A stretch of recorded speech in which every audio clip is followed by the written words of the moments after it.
قاضی کا عدل نہ بکے، اولاد نافرمان نہ ہو، مالدار متکبر نہ ہو، ظالم وہ ظلم سے رک جائے۔ وما أرسلناك إلا رحمة للعالمين۔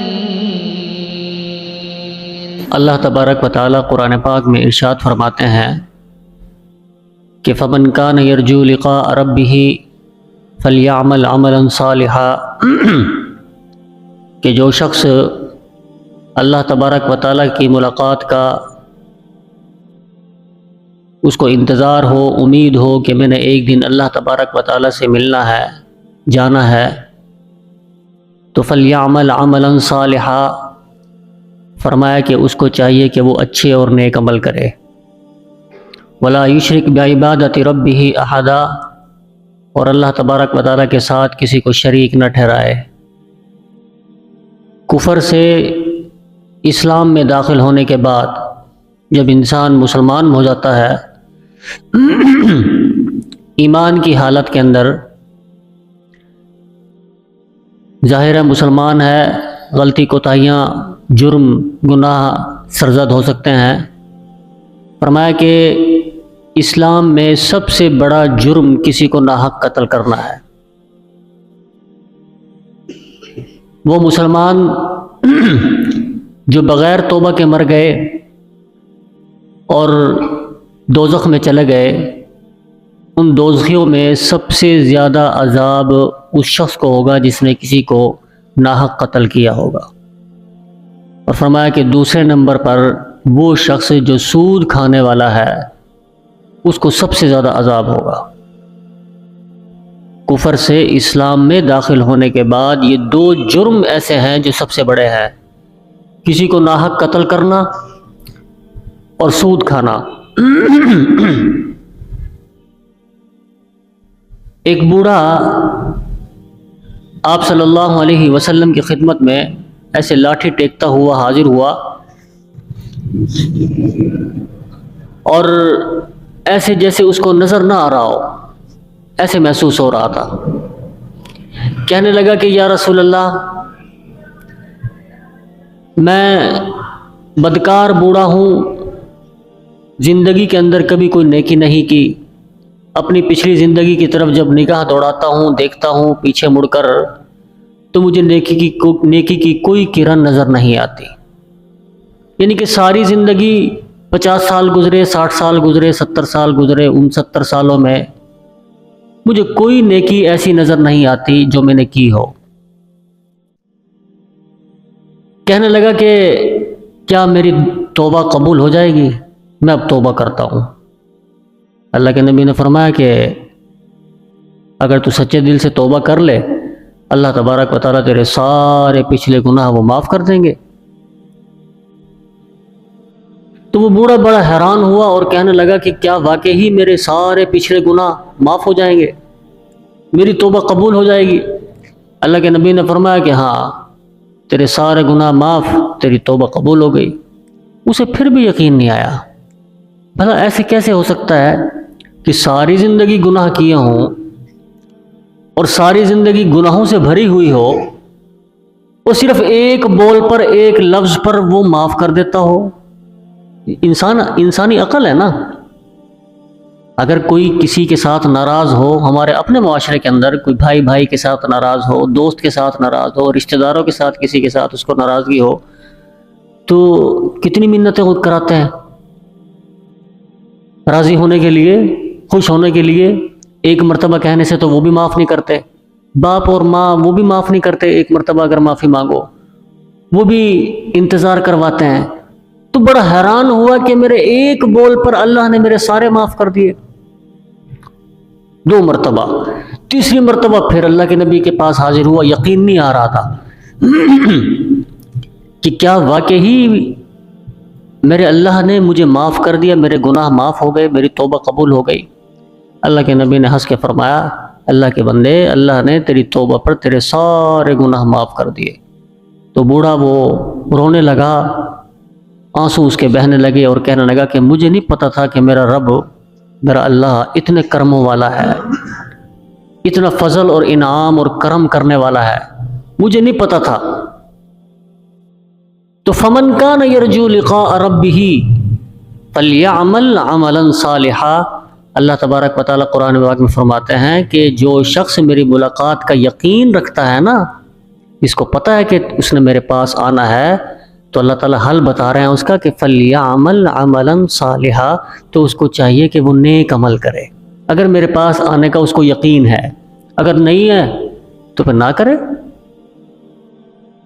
لیکن جس کو یقین ہے، فمن کان یرجو، جس کو یہ امید ہے کہ میں نے ایک دن اللہ تبارک و تعالیٰ کی بارگاہ میں حاضر ہونا ہے اور اپنے اعمال کا حساب دینا ہے، تو فلیعمل عملا صالحا، تو اس کو چاہیے کہ وہ نیک عمل کرے۔ ایک آدمی نے 99 قتل کیے، یعنی کہ اللہ کی رحمت اتنی وسیع ہے، بنی اسرائیل کا تھا، 99 قتل کر دیے۔ اب دل میں خیال آیا کہ توبہ کر لوں، تو کسی بزرگ کے پاس چلا گیا، اس کو کہا کہ میں نے 99 قتل کیے ہیں، کیا اگر میں توبہ کروں تو میری توبہ قبول ہو جائے گی؟ تو وہ بزرگ شاید پتہ نہیں کس مزاج کے ہوں گے یا کس اس میں بیٹھے ہوں گے، تو کہنے لگے کہ اتنا بڑا ظالم، 99 قتل کیے، تیری توبہ قبول نہیں ہو سکتی۔ کہتے ہیں کہ اس کو غصہ آیا اور ان بزرگ کو بھی قتل کر دیا۔ کہنے لگے کہ 100 تو پورے کروں۔ پھر کچھ عرصہ گزرا، دل میں پھر خیال آیا کہ توبہ کرنی چاہیے۔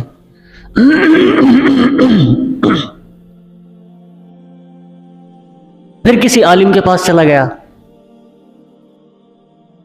کہا کہ میں نے 100 قتل کیے ہیں، کیا میری توبہ قبول ہو جائے گی اگر میں روؤں، گڑ گڑاؤں، معافی مانگوں؟ تو عالم نے کہا کہ اللہ کے بندے، اگر تو سچے دل سے توبہ کرے تو تیری توبہ قبول ہو جائے گی، لیکن ایک شرط ہے کہ تجھے یہ اپنا ماحول چھوڑنا پڑے گا۔ جس ماحول میں تو رہتا ہے یہ گندا ماحول ہے، گندی بستی ہے، گندا علاقہ ہے، گندے لوگ یہاں بستے ہیں اسی قسم کے، تجھے اپنا یہ ماحول چھوڑنا پڑے گا، نیک لوگوں کی بستی میں جا کر رہنا پڑے گا۔ اس نے بتایا کہ فلاں جگہ وہاں اچھے نیک لوگ، پرہیزگار لوگ، دیندار لوگ بستے ہیں، تجھے اپنا یہاں سے بوریا بستر گول کرنا پڑے گا اور وہاں جانا پڑے گا، تیری توبہ قبول ہو جائے گی۔ تو کہنے لگا کہ کیا واقعی میری توبہ قبول ہو جائے گی؟ ہاں۔ تو کہتے ہیں کہ وہ گھر کی طرف روانہ ہوا، اپنا بوریا بستر سمیٹا، کاندھے پر ڈالا اور نیک لوگوں کی بستی کی طرف وہ چل پڑا۔ کہتے ہیں کہ ابھی وہ تھوڑا سا ہی فاصلہ اس نے طے کیا تھا کہ موت نے حملہ کر دیا، چلنے سے عاجز ہو گیا، بیٹھ گیا، بیٹھنے کی حالت میں بھی ایسے گھسٹتا تھا۔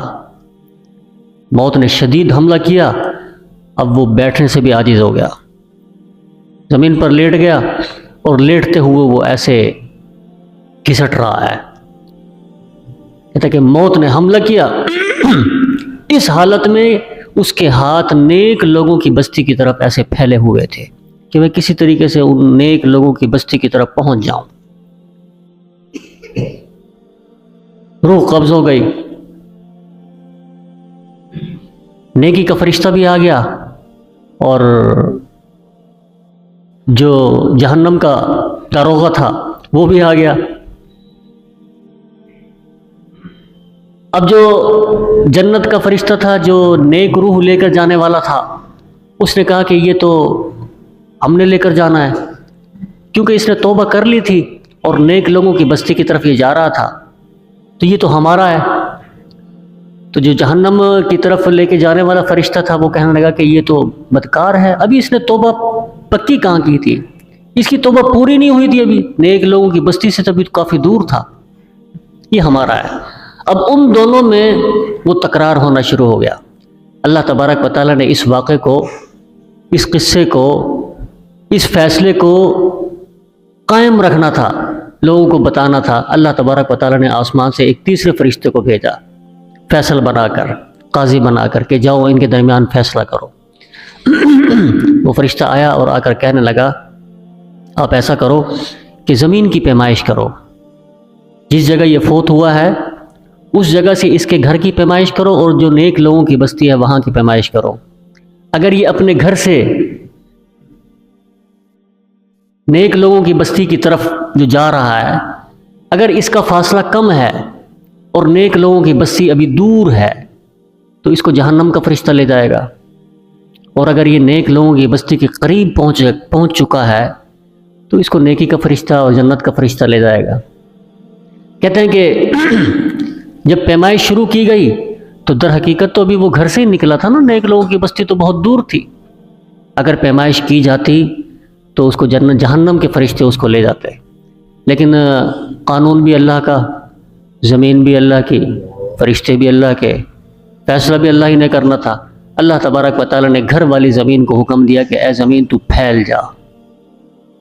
وہ زمین پھیل گئی، اور جو نیک لوگوں کی بستی کی طرف جو زمین تھی اس کو حکم دیا کہ اے زمین تو سکڑ جا، سمٹ جا۔ وہ زمین سمٹ گئی، فرشتوں نے پیمائش کی تو نیک لوگوں کی بستی کے قریب وہ پہنچا ہوا تھا، اور جنت کے فرشتے اس کی روح کو لے کر روانہ ہو گئے۔ تو اللہ تبارک و تعالیٰ ایسے ہیلے بہانے تلاش کرتا ہے۔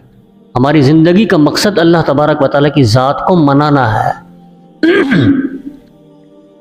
ہماری زندگی کا جو مقصد ہے نا، اپنے اعمال سے اللہ تبارک و تعالیٰ کی ذات کو منانا ہے، راضی کرنا ہے، یہ ہماری زندگی کا مقصد ہے۔ افسر کا افسر، مال و دولت اس کی قیمت نہ لگے، قاضی کا عدل نہ بکے، اولاد نافرمان نہ ہو، مالدار متکبر نہ ہو، ظالم وہ ظلم سے رک جائے، بیوی خاوند کے حق میں خیانت نہ کرے، خاوند بیوی کے حقوق کی خیانت نہ کرے، اولاد فرما بردار ہوں، قاضی چند ٹکوں پر اپنا قلم اپنا علم نہ بیچے، اور ایک وکیل ایک زانی ایک قاتل کا کیس نہ لے۔ یہ ہے شریعت، یہ ہے دینداری۔ آج تو چند ٹکوں پر علم بھی اور قلم بھی سب بک جاتا ہے۔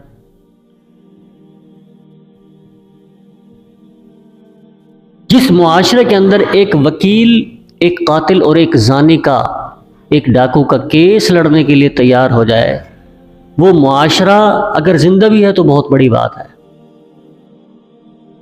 وہ معاشرہ اگر زندہ بھی ہے تو بہت بڑی بات ہے۔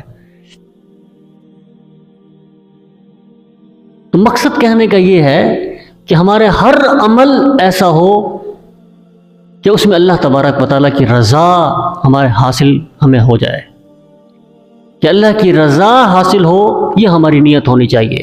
فَمَنْ كَانَ يَرْجُو لِقَاءَ رَبِّهِ فَلْيَعْمَلْ عَمَلًا صَالِحًا، کہ اس کو چاہیے کہ وہ نیک عمل کرتا رہے، برے عمل سے دور بھاگے، برائی سے دور بھاگے، غلطیاں کمیاں کوتاہیاں یہ ہر انسان کے اندر ہے۔ وہ انسان ہی نہیں تو پھر فرشتہ ہوگا۔ اسی لیے تو اللہ تبارک و تعالیٰ نے ایک نظام بنایا نا۔ اب جو چور کے ہاتھ کاٹنے کا حکم ہے تو کسی کافر کے ہاتھ کاٹنے کا حکم ہے؟ مسلمان ہے تو جبھی تو حکم ہے نا۔ یا کسی کافر کے، اگر کافر چوری کر لے تو اس کے ہاتھ کاٹنے کا حکم ہے؟ نہیں۔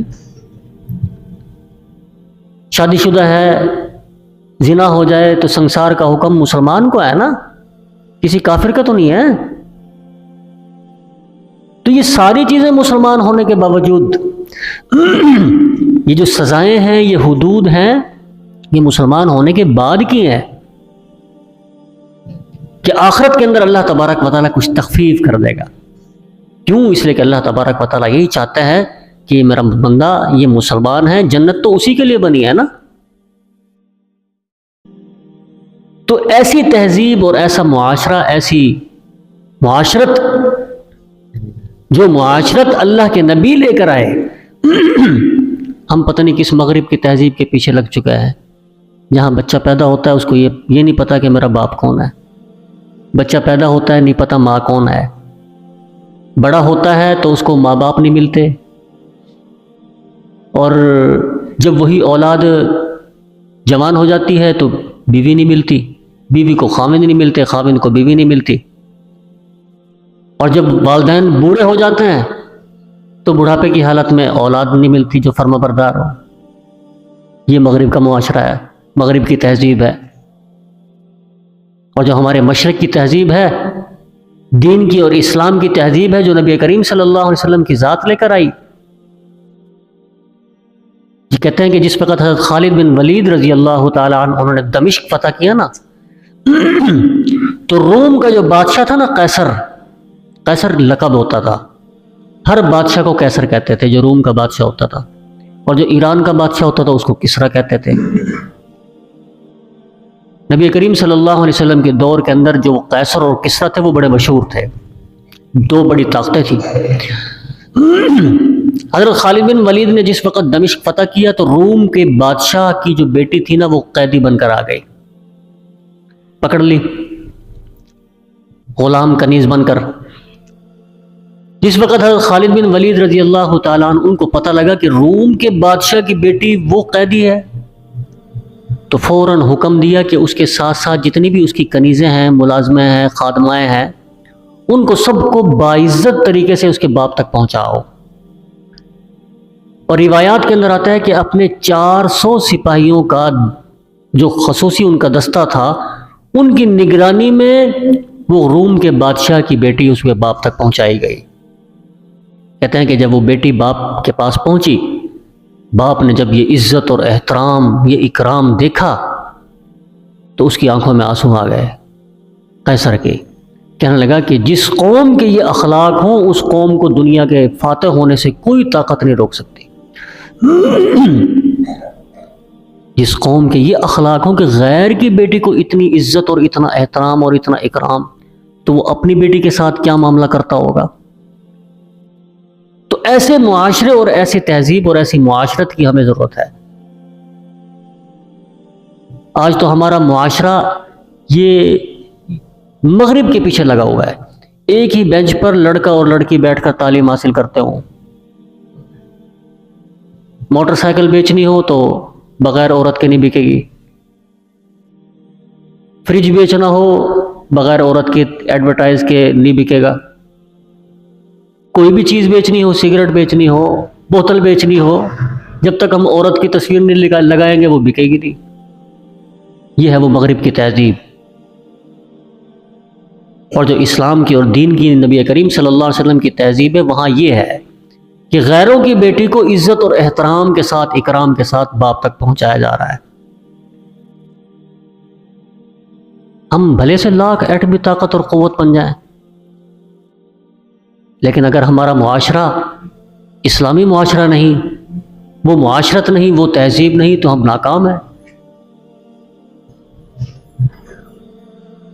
نبی کریم صلی اللہ علیہ وسلم کو جب معراج پر لے جایا گیا، جنت دکھائی گئی، جہنم دکھائی گئی، تو اللہ کے نبی کو وہاں جنت کے اندر قرآن پاک کی تلاوت کی آواز آئی۔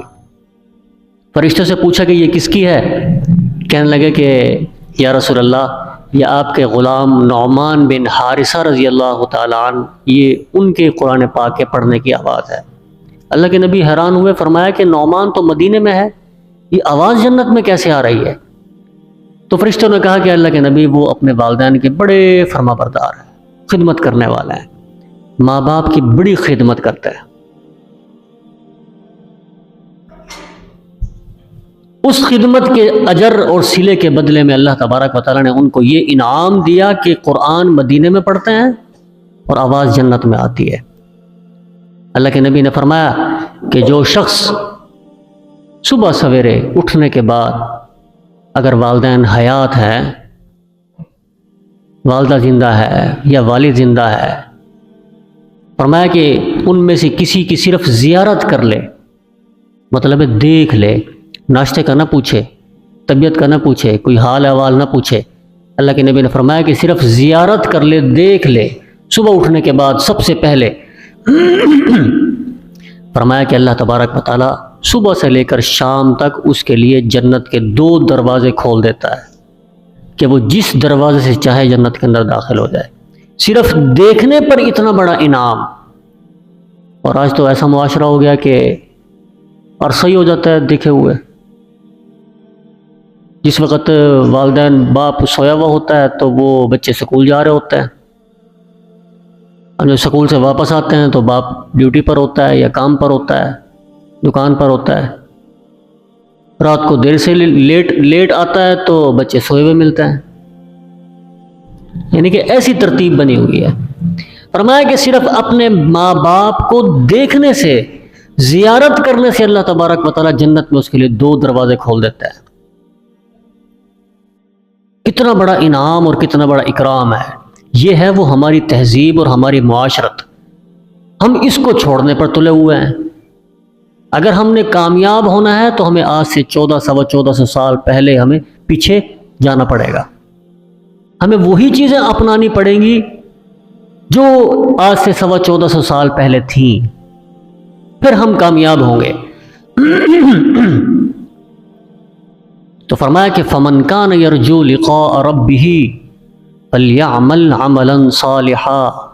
فرمایا کہ جو شخص، اللہ تبارک و تعالیٰ فرماتے ہیں کہ جو شخص میری ملاقات کا یقین رکھتا ہے کہ میں نے ایک دن اللہ تبارک و تعالیٰ کی بارگاہ میں حاضر ہونا ہے، اپنے اعمال کا حساب دینا ہے، پیش ہونا ہے، تو فلیعمل عملا صالحا. تو اس کو چاہیے کہ وہ اچھے عمل کرے، نیک عمل کرے، برے عمل سے، برے کاموں سے بچے، دور بھاگے. فلیعمل عملا صالحا، نیک عمل کرے.